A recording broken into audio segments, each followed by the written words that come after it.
Bonsoir Jean-Christophe Rufin. Bonsoir. Merci beaucoup d'être sur le plateau de BFM TV. Je le disais, on ne nous a pas beaucoup entendu sur ce conflit au Mali, alors que vous êtes un des plus grands connaisseurs en France de la situation.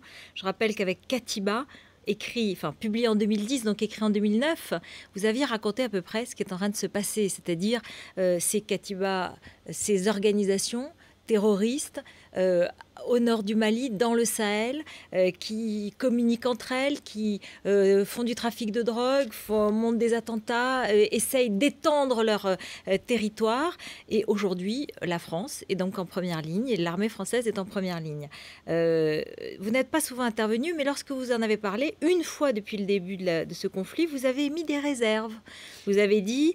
Intervention nécessaire et courageuse, mais mal préparée, improvisée et floue dans ses objectifs. Non, c'est surtout ça. C'est-à-dire que, si vous voulez, moi, je reste persuadé qu'il fallait intervenir, puisque je fais partie, en effet, de ceux qui ont alerté depuis longtemps. Bon, je l'ai fait dans un roman avec les moyens de la fiction, mais la fiction, souvent, elle est plus réelle que la réalité. En tout cas, il y a effectivement 3 ans que j'ai mis en scène ces dangers, et d'une façon que je ne pensais pas, d'ailleurs, aussi rapidement confirmée par les faits. Donc, je suis tout à fait... j'ai salué cette intervention. J'ai vraiment... vu et compris et dit qu'elle était nécessaire et courageuse, etc. Simplement, c'est vrai qu'elle a été faite dans une certaine précipitation. C'est-à-dire qu'il ne suffit pas d'avoir de bonnes intentions, il faut aussi arriver à de bons résultats. Et moi, j'ai envie qu'elle réussisse, cette opération. Et c'est les critiques que j'ai pu émettre. Donc c'était il y a 3 semaines. Hein, donc entre-temps, il s'est passé quand même beaucoup de choses aussi, tous les jours encore. Là, Moi, la première chose que je disais, c'est qu'à l'époque, quand on est parti bannière au vent en disant guerre contre le terrorisme, c'était extrêmement dangereux. C'est-à-dire qu'il fallait faire de cette affaire une affaire africaine, parce que ce sont les Africains qui nous ont demandé d'intervenir, les Maliens d'abord, mais aussi le président Ouattara, qui est le président de la Côte d'Ivoire et de la CEDEAO, le président du Sénégal, Macky Sall, etc. C'est une affaire africaine et le Mali est une pièce essentielle dans une région qui nous est reliée.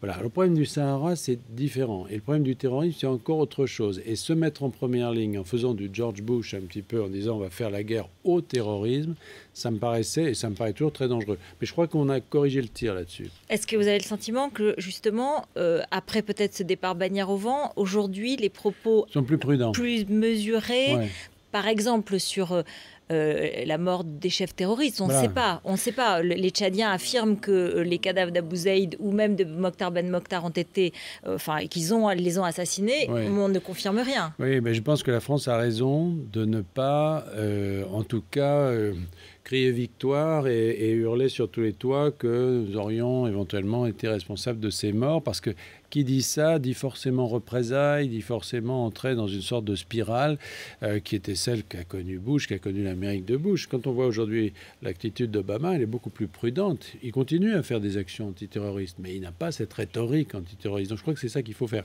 Et là, ils l'ont compris. Et à mon avis, sur Abou Zaïd et sur Mokhtar Ben Mokhtar, on laisse les Tchadiens prendre la responsabilité de tout ça et on a raison. Mais votre sentiment là-dessus, est-ce que c'est probable? Moi, je pense qu'ils sont morts. Oui, bien sûr, je pense qu'ils sont morts. Je pense qu'ils sont morts. En tout cas, Abou Zaïd, parce que c'était... Bon, l'autre était beaucoup plus mobile et son terrain de jeu, si j'ose dire, était plus mobile et pas vraiment...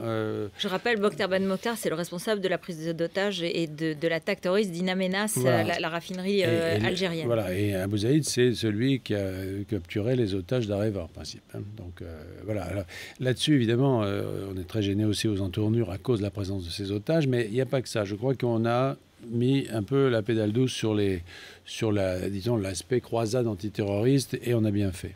Et sur le plan purement militaire, justement, là, on est dans une phase, et le président Hollande hier le disait, et puis un récit aujourd'hui très précis dans Le Monde de Philippe Jérémy, excellent récit de la bataille de la chute du donjon d'Aqmi à l'intérieur de ce massif des Iphoras, c'est-à-dire vraiment au cœur du danger. mètre par mètre dans les grottes. C'est une opération militaire extrêmement dangereuse et extrêmement bien menée apparemment. Oui, tout à fait. Mais les militaires font un très bon travail. Ils font un travail qu'ils savent faire parce qu'ils ont une expérience très longue, à la fois de l'Afrique, à la fois de la Somalie, à la fois de l'Afghanistan, etc. C'est pas une guerre traditionnelle, ça. Non, c'est pas une guerre traditionnelle. Non, mais d'abord... Est-ce qu'on l'apprend vraiment, celle-là? Non, mais vous savez, moi, quand j'ai écrit ce livre, par exemple, bon, c'est vrai qu'à l'époque, j'étais ambassadeur au Sénégal et déjà, on observait d'assez près tout ce qui se passait là-bas. On m'a même reproché d'ailleurs de dire des choses ce qui n'était pas le cas parce que j'ai pas révélé de secret d'État, mais enfin je ne parlais pas en l'air. Je veux dire, on observait, on a accumulé beaucoup d'informations sur ces katibas, sur ces mouvements. Donc évidemment, on sait très précisément, on n'a pas fait ça d'hier, on sait très précisément où ils sont, etc. Bon, donc là, le travail est fait et bien fait par les militaires. La question, pour moi, la question principale, c'est après. Parce que j'ai un peu le sentiment, si vous voulez, que c'est une guerre qui est menée par l'armée, par le ministre de la Défense, et avec un président de la République dont on sait qu'il n'est pas spécialiste de l'Afrique, c'est pas un défaut d'ailleurs.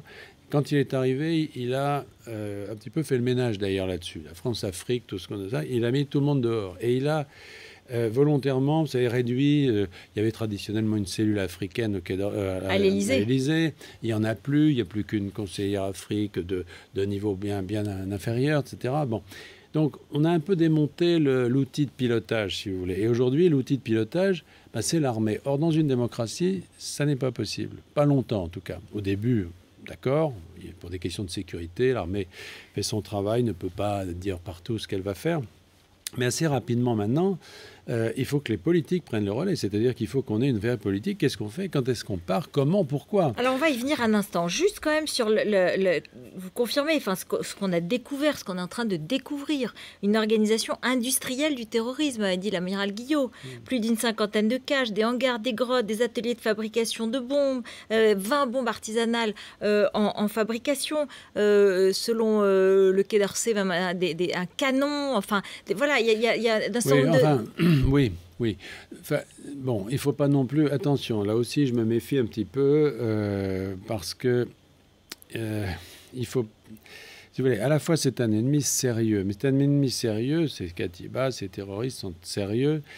À mon avis, pas pour ces raisons-là. C'est pas la 4e armée du monde. On va pas nous faire croire qu'on est en face d'une armée dangereuse du point de vue militaire face à la nôtre. Ce qui est dangereux dans le terrorisme, c'est le contraire.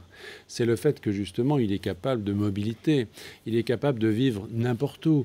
Et les gens qui ont laissé ces caches, ceux qui ne sont pas morts, bien entendu, qui sont enfuis, peuvent reconstituer un peu partout des cellules. Ils ont des relais.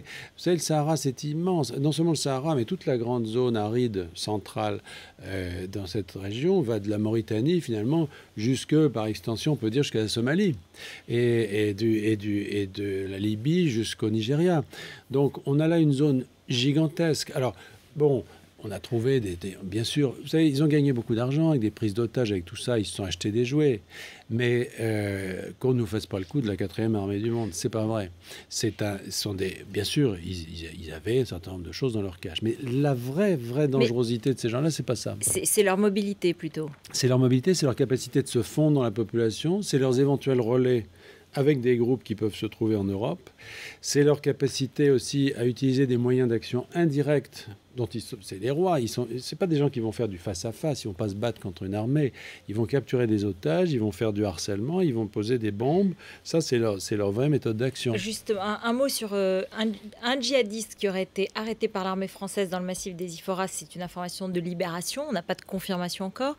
Et un autre qui a été arrêté en novembre et qui maintenant a été expulsé vers la France et qui est en garde à vue à la DCRI.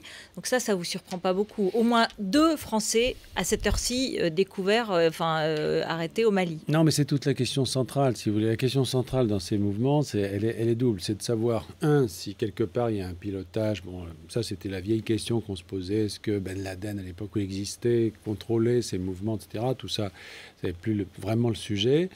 Et puis la deuxième question, c'est est-ce qu'ils sont capables de venir jusqu'ici? C'est-à-dire quel est le degré de lien opérationnel avec des groupes qui pourraient soit provenir d'ici, soit agir ici.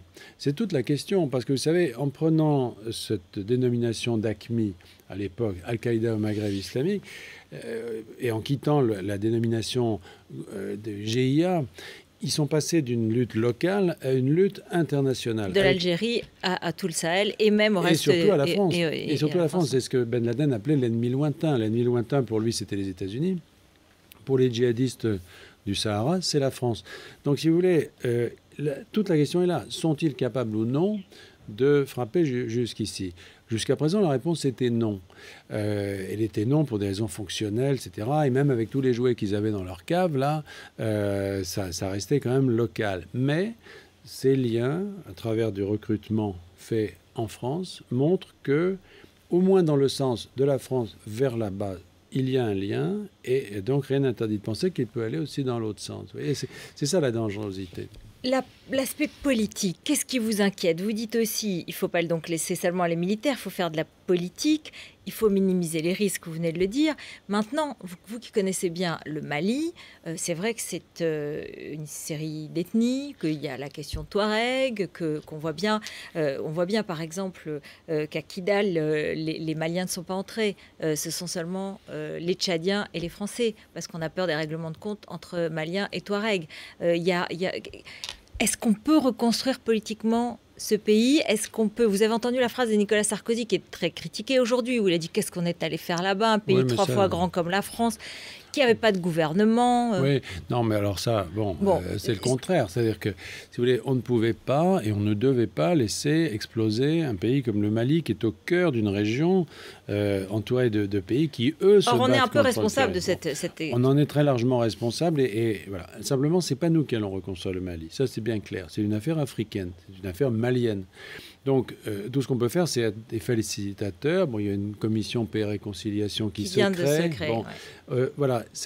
Quand je parle de pilotage politique, c'est ça. C'est-à-dire qu'on a une progression militaire très très rapide, mais en revanche, on a l'impression que du point de vue politique, on est un peu au point mort. Or, c'est là que les choses vont se passer, c'est là qu'elles vont se décider, et ne nous cachons pas la réalité des choses, c'est le destin de cette opération, elle se joue dans le sud du pays, c'est-à-dire dans cette partie qui a été effectivement déstabilisée par un coup d'État militaire, et où il faut absolument que se reconstruise un État crédible. Voilà, c'est là que ça se joue.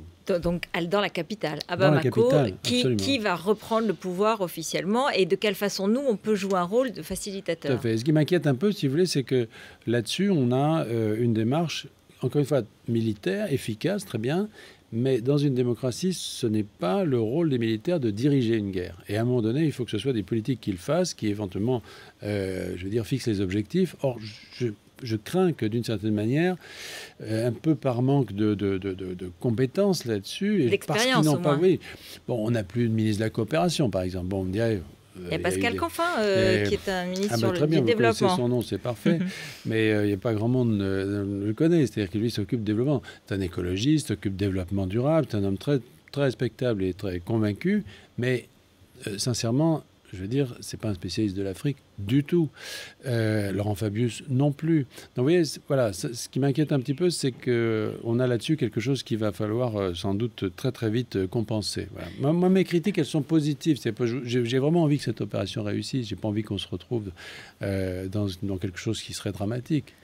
Et pour conclure, il nous reste 1 minute. Vous avez le sentiment que les Africains et que les Maliens et que les autres pays autour sont capables de prendre en charge cette reconstruction, sont disponibles pour cette reconstruction? Beaucoup plus qu'on ne le dit. Vous savez, les leçons de l'Afghanistan, c'est ça. Et les Américains l'ont bien tiré. Quand on est parti d'Afghanistan, quand les forces internationales sont parties d'Afghanistan, c'est parce qu'on a compris que pour lutter contre le terrorisme, ce qu'il faut, c'est s'appuyer sur des États locaux et éventuellement faire des opérations ponctuelles extérieures pour les aider. Mais que laisser des dizaines de milliers d'hommes sur le terrain, ça ne sert à rien. Or, vous avez dans cette région la Mauritanie, le Sénégal, le Tchad, on le voit, qui sont décidés vraiment à se mobiliser contre le terrorisme et d'une certaine manière pour le développement aussi. Ce sont des pays qui vont mieux. La guerre civile en Côte d'Ivoire est terminée. Ce sont ces pays qu'il faut aider. C'est sur eux qu'il faut compter. Et moi, j'aime pas quand on critique les armées africaines disant qu'ils sont capables de rien. On l'a vu avec les Tchadiens, ils savent faire beaucoup de choses.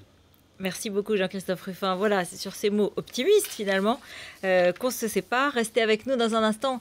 Les coulisses de la semaine politique avec Karl Meus, Le Figaro Magazine, et David Rovodalon, journaliste au Monde, et puis le journal de Stéphanie Desmond.